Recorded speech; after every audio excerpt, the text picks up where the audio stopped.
Stations of the Cross refers to a series of images depicting Jesus Christ on the day of his crucifixion, and also to the prayers Christians say when contemplating those images. Often a series of 14 images will be arranged in numbered order around a church nave or along a path, and the faithful travel from image to image in order, stopping at each station to say the selected prayers and reflections. This will be done individually or in groups. Occasionally the faithful might say the Stations of the Cross without there being any image, such as when the Pope leads the Stations of the Cross around the Colosseum in Rome on Good Friday. This practice is common in Roman Catholic, as well as in a number of Anglican, Lutheran and Methodist churches. The style and form of the stations can vary widely and often reflect the artistic sensibility and spirituality of the time, place and culture of their creation. The stations can consist of small plaques with reliefs or paintings, or of simple crosses with a numeral in the center. The Stations of the Cross are also called the Via Dolorosa or Way of Sorrows, or simply, the Way. In Jerusalem, the Via Dolorosa is believed to be the actual path that Jesus walked, and the stations there, the actual places the events occurred.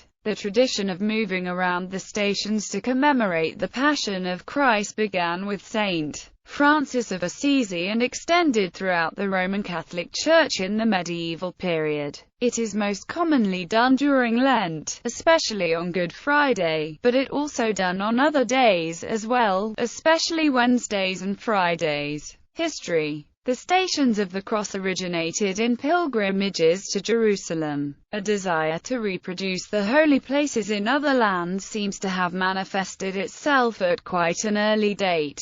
At the monastery of Santo Stefano at Bologna, a group of connected chapels was constructed as early as the 5th century, by Saint Petronius, Bishop of Bologna, which was intended to represent the more important shrines of Jerusalem, and in consequence, this monastery became familiarly known as Santa Jerusalemme. These may perhaps be regarded as the germ from which the stations afterwards developed, though it is tolerably certain that nothing that we have before about the 15th century can strictly be called a Way of the Cross in the modern sense, although several travelers who visited the Holy Land during the 12th, 13th, and 14th centuries mention a via sacra, i.e., a settled route along which pilgrims were conducted. There is nothing in their accounts to identify this with the Way of the Cross, as we understand it. The devotion of the Via Dolorosa, for which there have been a number of variant routes in Jerusalem, was probably developed by the Franciscans after they were granted administration of the Christian holy places in Jerusalem in 1342.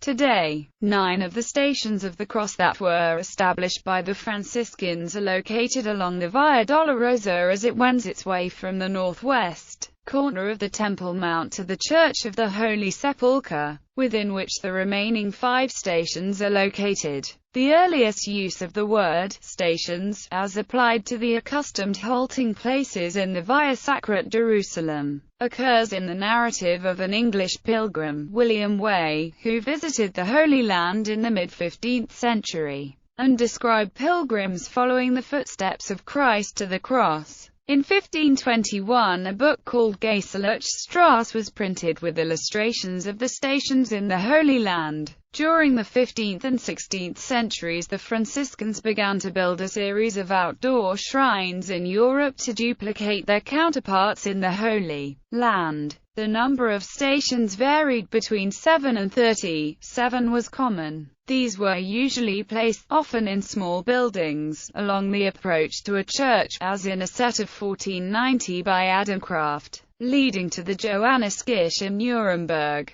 A number of rural examples were established as attractions in their own right, usually on attractive wooded hills. These include the Sacro Monte di Domo d'Ossola and Sacro Monte di Belmont, and form part of the Sacro Monte of Piedmont and Lombardy World Heritage Site, together with other examples on different devotional themes. In these the sculptures are often approaching life-size and very elaborate. In 1686, in answer to their petition, Pope Innocent XI granted to the Franciscans the right to erect stations within the churches. In 1731, Pope Clement XII extended to all churches the right to have the stations, provided that a Franciscan father erected them, with the consent of the local bishop. At the same time, the number was fixed at 14. In 1857, the bishops of England were allowed to erect the stations by themselves, without the intervention of a Franciscan priest. And in 1862 this right was extended to bishops throughout the Church.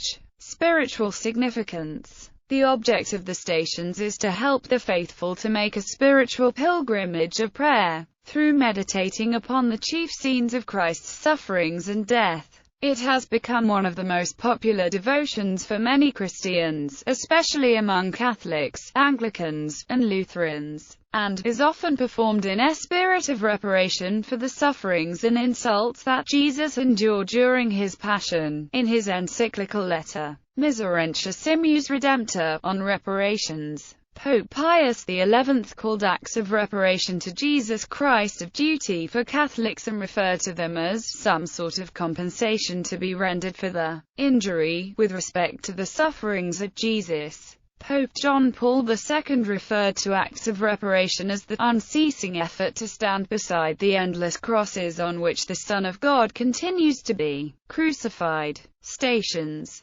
Traditional form. The early set of 7 scenes was usually Numbers chapter 2, 3, 4, 6, 7, 11, and 14 from the lists below. The standard set from the 17th to 20th centuries has consisted of 14 pictures or sculptures depicting the following scenes. Jesus is condemned to death. Jesus carries his cross. Jesus falls the first time. Jesus meets his mother. Simon of Cyrene helps Jesus carry the cross. Veronica wipes the face of Jesus. Jesus falls the second time. Jesus meets the women of Jerusalem. Jesus falls the third time. Jesus is stripped of his garments. Crucifixion. Jesus is nailed to the cross. Jesus dies on the cross. Jesus is taken down from the cross. Jesus is laid in a tomb. Although not traditionally part of the stations, the resurrection of Jesus is sometimes included as a 15th station. Scriptural way of the cross. Out of the 14 traditional stations of the cross, only 8 have clear scriptural foundation. Stations 3, 4, 6, 7, and 9 are not specifically attested to in the Gospels, and Station 13 seems to embellish the Gospels record, which states that Joseph of Arimathea took Jesus down from the cross and buried him. To provide a version of this devotion more closely aligned with the biblical accounts, Pope John Paul II introduced a new form of devotion,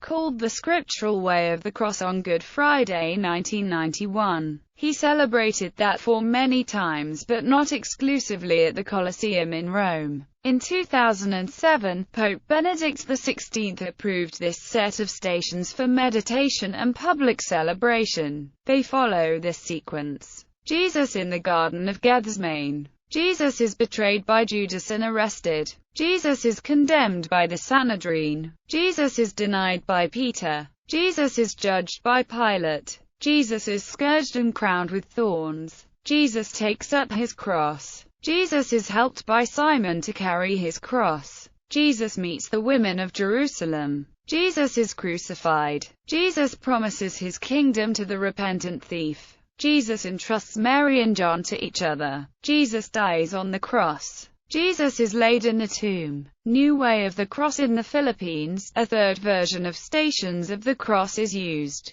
The Last Supper. The agony in Gethsemane. Jesus before the Sanhedrin. The scourging and crowning with thorns. Jesus receives the cross. Jesus falls under the weight of the cross. Simon of Cyrene carries the cross of Jesus. Jesus meets the pious women of Jerusalem. Jesus is nailed to the cross. The repentant thief. Mary and John at the foot of the cross. Jesus dies on the cross. Jesus is laid in a tomb. Jesus rises from death. Modern usage. The devotion may be conducted personally by the faithful, making their way from one station to another and saying the prayers, or by having an officiating celebrant move from cross to cross while the faithful make the responses. The stations themselves must consist of, at the very least, 14 wooden crosses. Pictures alone do not suffice, and they must be blessed by someone with the authority to erect stations. In the Roman Catholic Church, Pope John Paul II led an annual public prayer of the Stations of the Cross at the Roman Colosseum on Good Friday. Originally, the Pope himself carried the cross from station to station, but in his last years when age and infirmity limited his strength, John Paul presided over the celebration from a stage on the Palatine Hill, while others carried the cross. Just days prior to his death in 2005, Pope John Paul II observed the Stations of the Cross from his private chapel. Each year a different person is invited to write the meditation texts for the stations. Past composers of the papal stations include several non-Catholics. The Pope himself wrote the texts for the Great Jubilee in 2000 and used the traditional stations. The celebration of the Stations of the Cross is especially common on the Fridays of Lent, especially Good Friday. Community celebrations are usually accompanied by various songs and prayers. Particularly common as musical accompaniment is the Stabat Mater. At the end of each station, the Adoramus Te is sometimes sung. The Alleluia is also sung, except during Lent. Structurally, Mel Gibson's 2004 film, The Passion of the Christ, follows the Stations of the Cross. The 14th and last station, the burial, is not prominently depicted but it is implied since the last shot before credit titles is Jesus resurrected and about to leave the tomb. Debates. Place of Christ's resurrection. Some modern liturgists say the traditional Stations of the Cross are incomplete without a final scene depicting the empty tomb or the resurrection of Jesus.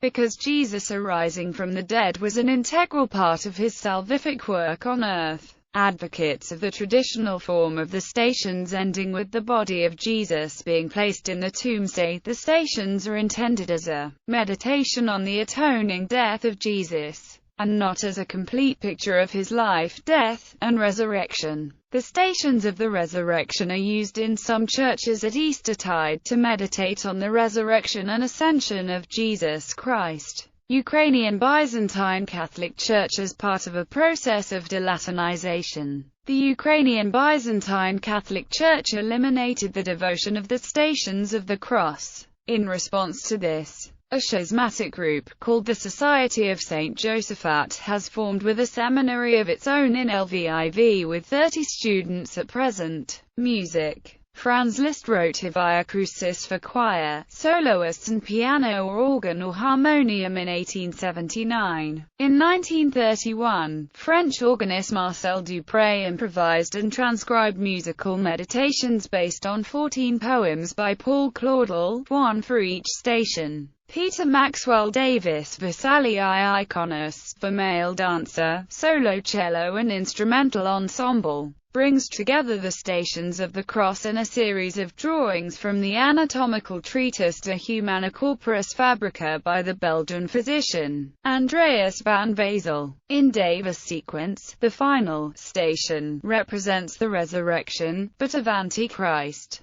The composer's moral point being the need to distinguish what is false from what is real. David Bowie regarded his 1976 song, Station to Station, as very much concerned with the Stations of the Cross. Michael Valenti wrote, with librettist Diane Seymour, an oratorio depicting the 14 Stations of the Cross entitled The Way. It was premiered in 1991. Stefano Vagnini's 2002 modular oratorio, Via Crucis, composition for organ, computer, choir, string orchestra and brass quartet, depicts the 14 Stations of the Cross. As the Stations of the Cross are prayed during the season of Lent in Catholic churches, each station is traditionally followed by a verse of the Stabat Mater, composed in the 13th century by Franciscan Jacopine da Todi. Gallery. First station, Jesus is condemned to death. Second station, Jesus carries his cross.